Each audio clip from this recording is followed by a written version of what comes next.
Hey, real quick, before we get started, I won't be showing my face for most of this video. This is just the little thing that I wanted to put in.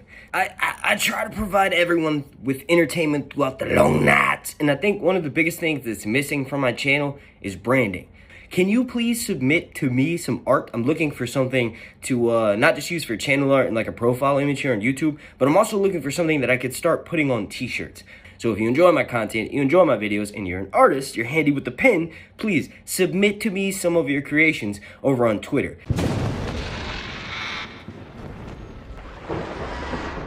Valyrian steel is a super lightweight, super flexible, and it's pretty much stronger than any other type of steel in Westeros. It obviously has some type of magical properties, but they remain largely unknown, or at least the recipe to create more Valyrian steel largely remains unknown outside of the destruction of Valyria. Now, obviously, this story is yet to be completed, but mostly for this video, I want to talk about Valyrian steel and how it's going to appear in House of the Dragon, the Game of Thrones prequel series. So before I jump into any of that, Zaldrizas Pusdari, Ixos Taor, and also, make sure you slap a like on this video as the like goal is going to be 420, and then subscribe and turn your notifications on. This video isn't going to be very long, so make sure you leave me your thoughts down below in the comment section. Long nights, and here's your sign. Just jumping right into it, this is something that was sort of touched on in the show when we see the Valyrian steels up close, but in the books, they're actually super ripply. They're dark too. They're almost black. But the way they get that ripply effect in real life is when you fold steel over thousands of times. So this is likely how this, it's sort of a counterpart to real life Damascus steel. This is likely how Valyrian steel got that ripply texture on it.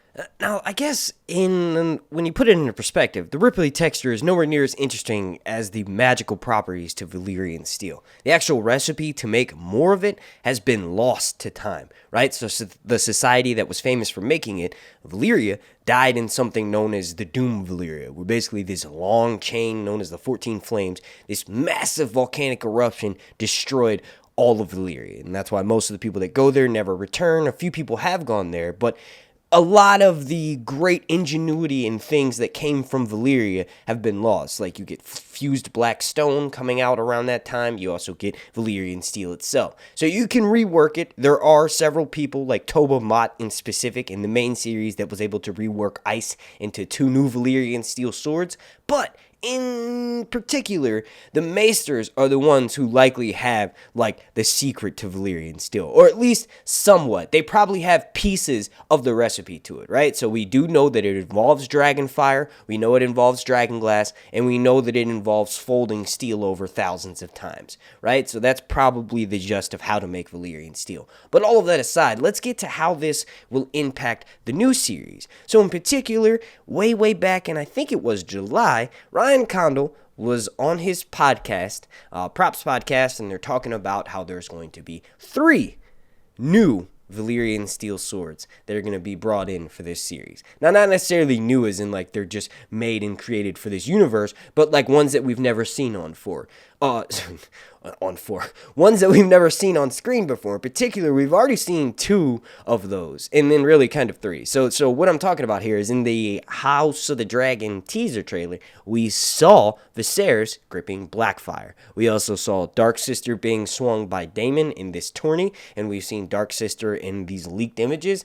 And then we saw the enhanced version of the Cat's Paw Dagger, which they just made it look less plastic for this series, and also it's 200 years before, so you could argue that they just changed the handle. But we've seen that in the teaser trailer as well. Alicent is carrying it. Now, just jumping back a bit, Ryan Condal actually mentioned that there would be 3 Valyrian steel swords. Obviously, the Cat's Paw Dagger doesn't count as a steel sword because it's a dagger, so the other one I imagined would be the House Hightower Valyrian steel sword known as Vigilance. Now, it's wielded by Ormond Hightower in the source material, and then it's lost. Like, we don't know what's happened to Vigilance, the Valyrian steel sword from House Hightower, after the first battle of Tumbleton. Like, basically, Lord Ormond was killed by Roderick Dustin, the Lord of Barlton, during the first battle of Tumbleton, and we don't know what happens to Vigilance after that.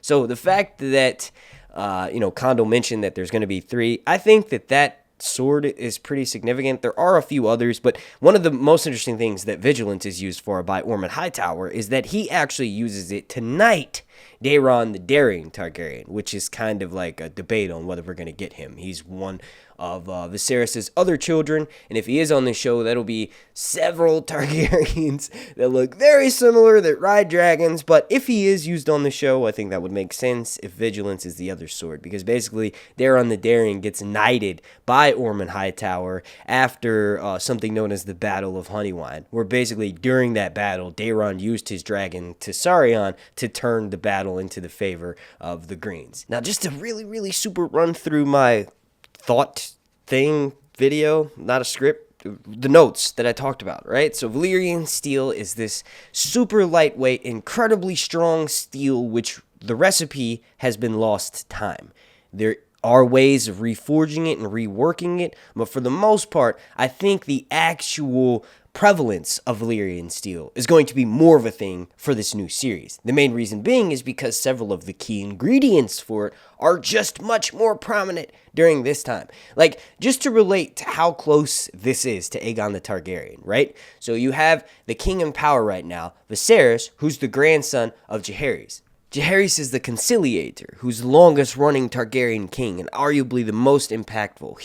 His reign had the most direct impact on this story. Like, all of that aside, to show you how close he is to Aegon the Conqueror, with Daemon and King Viserys being the grandson of Jaehaerys the Conciliator, and Jaehaerys was born in 48 AC, which is roughly just less than 50 years after the conquering of Westeros. As a matter of fact, Jaehaerys' father, Aenys, is the son of Aegon and Rhaenys. Like, literally, at this time, there's only been one other Aegon. That's Aegon II, the douche on the Greens, right? So this is so close to the time of the actual dragon, there has to be some greater mysteries about the recipe for Valyrian steel that will be revealed in this new series. You all let me know what you think those secrets are down below in the comments section. I'm gonna get the fuck out of here.